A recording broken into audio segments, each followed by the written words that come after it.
Before there was Ann, Meredith, or Katie, there was Estelle, Lee, and Florence. They were among the first females who were part of the on-air team on our program. Back then, they were called the Today Girls. Keep in mind, this was the 1950s and the early 60s. Yeah, and even though it was at that time that men did all the heavy lifting on the show, when it came to the news, these early female broadcasters helped create the unique genre that is morning television.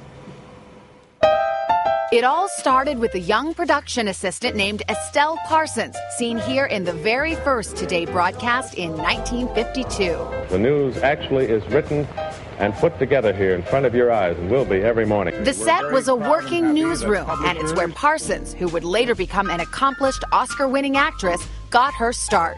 Her duties included collecting and posting temperatures from across the country. She impressed host Dave Garroway and eventually took on a larger role, interviewing luminaries such as Eleanor Roosevelt and Marilyn Monroe. When are you planning to have some children? Well, I'm not married yet, dear.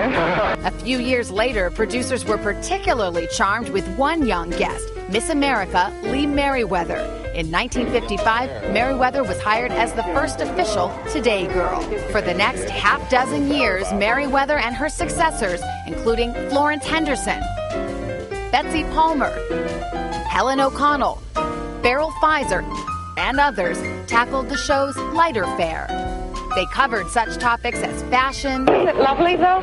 This is really a feminine hat. Singing. Remember somewhere the sun is shining. And even driving around with Today Show chimp J. Fred Muggs, all in the name of making America's mornings a little brighter. And boy, did they do that. With us now, Estelle Parsons, Lee Meriwether, Florence Henderson, Beryl Pfizer, and Robin Bain Gaudieri. Ladies, good morning. It's great to see you. We're calling you ladies, not girls, today. But Estelle, you were there on the very first day. So I was there long before the first day. I was one of 8 that put it together before we hired Dave. And tell us the atmosphere then. Well, it was pioneer days, you know. I think the only reason I got hired was nobody was already in night television, wanted to switch to morning because it wouldn't work. It wouldn't work. Nobody would watch in the morning, you know. So that's what we battled that for quite a long time. And in fact, you guys had a lot of duties, including doing the weather. Oh, yes. We did the weather. We did fashion shows, women's features primarily. Well, actually, when I started, I was supposedly the official women's editor on air. That was my time. It was never a Today Girl, but it was the women's editor. That wasn't your title, Today Girl?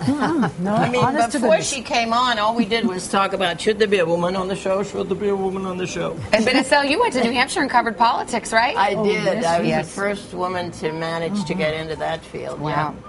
And Lee, they asked you during your reign of Miss America to come and join the show. Halfway through my tour of duty, I was asked by the producers, and I said, "Oh, I can't. I have worked, you know." And they said, "Yes, we'll wait for you." So, Florence, you're such a recognizable face. You know that I idolize you on many levels. Do you have a favorite memory?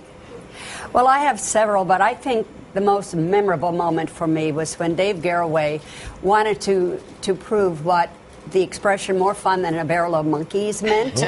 So he had a barrel of monkeys brought into the studio, and the top came off, and the monkeys went berserk. I think there's a picture of me. I wound up on top of the desk. How I got there, I don't know. And the monkeys wound up in the grids, and God knows what happened to them. Oh, wow. Beryl, it's funny. I met you when I first started on the show, filling in for Willard in 1987, and I had no idea you were working. You were still here. I was a writer. You were a writer.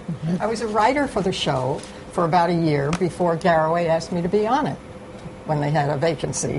The girls came and went very quickly at one point. And does anybody else remember that Garroway fired the outside audience too?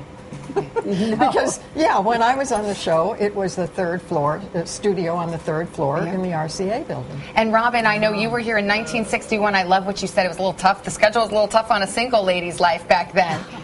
I loved it. I was the only woman, with the exception of the makeup woman, on the set. And I was there with John Chancellor and dear Frank Blair and Frank Blair. I love Frank. Frank picked me up every morning via the NBC car at 3:30 in the morning and made my life a little bit easier because we left and then we got here and got to work at 4. You got a car. Yeah, and I was very honored.